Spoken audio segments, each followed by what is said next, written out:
BJP के नारे पर सपाइयों ने घेरा, अखिलेश के बाद धर्मेंद्र यादव ने लपेटा। धर्मेंद्र यादव के हमले से घबराई बीजेपी, सियासी माहौल में हाई हो गई बीपी। 400 पार के नारे की खोल दी पोल, धर्मेंद्र यादव ने बजा दी बीजेपी वालों की ढोल।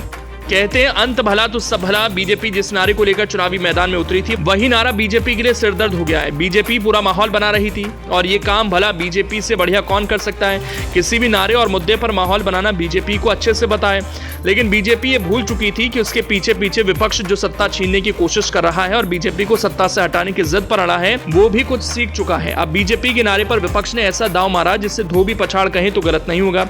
भला किससे नहीं पता होगा कि लोकसभा चुनाव में बीजेपी अब की बार 400 पार का नारा दे रही है। लगातार बीजेपी 400 पार के नारे को हवा दे रही, लेकिन 2 चरणों के चुनाव के बाद विपक्ष के दावे कम नहीं हैं। विपक्ष ने बीजेपी के इस नारे की काट निकालने के लिए कोई नया नारा नहीं लाया, बल्कि उल्टा बीजेपी के इस नारे को ही हथियार बना लिया और अब की बार इस मैदान में कूदे हैं आजमगढ़ से सपा प्रत्याशी धर्मेंद्र यादव, जिन्होंने बीजेपी की पोल खोल कर रख दी। बीजेपी को समझ नहीं आ रहा कि वो करें भी तो क्या करें। लोकसभा चुनाव का दौर है तो अपने अपने दावे और नारे खूब चल रहे हैं। इधर आजमगढ़ में धर्मेंद्र यादव ने बीजेपी के 400 पार के नारे पर बड़ा प्रहार किया। धर्मेंद्र यादव चुनावी जनसभा को संबोधित कर रहे थे और बड़ी संख्या में समर्थकों का हुजूम भी उमड़ा था। धर्मेंद्र यादव ने जैसे बोलना शुरू किया तो सीधा सीधा टारगेट तय रखा था और बीजेपी पर हमलावर होते रहे। सपा प्रत्याशी धर्मेंद्र यादव ने कहा, वोटिंग से पहले बीजेपी अब की बार 400 पार का नारा दे रही थी। बीजेपी अपनी रैलियों में अब की बार 400 का नारा बुलवा रही थी, लेकिन अब उनका ये नारा बंद हो चुका है। बीजेपी के लोग अब की बार 400 पार का नारा नहीं दे रहे। धर्मेंद्र यादव ने कहा कि पूरा माहौल बदल गया है, अब बीजेपी वाले 400 पार का नारा नहीं दे रहे। अब सुनने में आ रहा है उनके भाषण में 400 पार का नारा नहीं है, क्योंकि उनको पता चल गया 400 पार का नारा तो छोड़ो, अब बीजेपी 200 पार भी नहीं करने वाली। धर्मेंद्र यादव ने कहा, पेपर लीक होने से नौजवानों का भरोसा टूटता है। अग्निवीर योजना से 4 साल में नौकरी से बाहर, अब जनता को बीजेपी नहीं चाहिए। माहौल बदल गया है, अब बीजेपी वाले 400 पार के भाषण नहीं दे रहे हैं।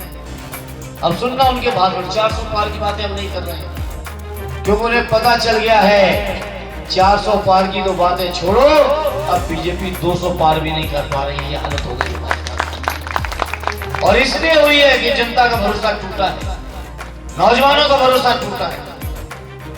आप सोचो, पेपर लीक कराओगे, 60-60 लाख नौजवान बैठेंगे परीक्षा में और पेपर लीक हो जाएगा।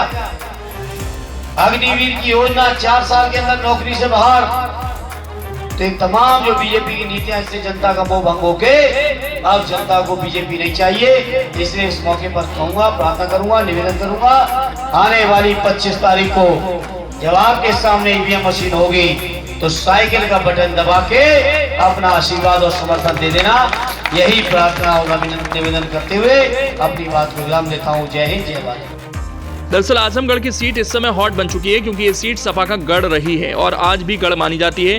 लेकिन पिछले उपचुनाव में ये सीट बीजेपी के पास चली गई थी और यहां से बीजेपी के दिनेश लाल यादव निरहुआ जीत गए थे और धर्मेंद्र यादव हार गए थे। अब की बार सीधा मुकाबला बीजेपी से दिनेश लाल यादव तो सपा से धर्मेंद्र यादव के बीच ही है। ऐसे में आजमगढ़ सीट पर मुकाबला जोरदार होने वाला है, क्योंकि ये सीट हाईफाई हो चुकी है। धर्मेंद्र यादव लगातार चुनावी जनसभाएं कर बीजेपी पर प्रहार कर रहे हैं, एक एक मौके पर बीजेपी पर अटैक कर रहे हैं। अब की बार बीजेपी के नारे पर भी हमलावर हो चुके हैं।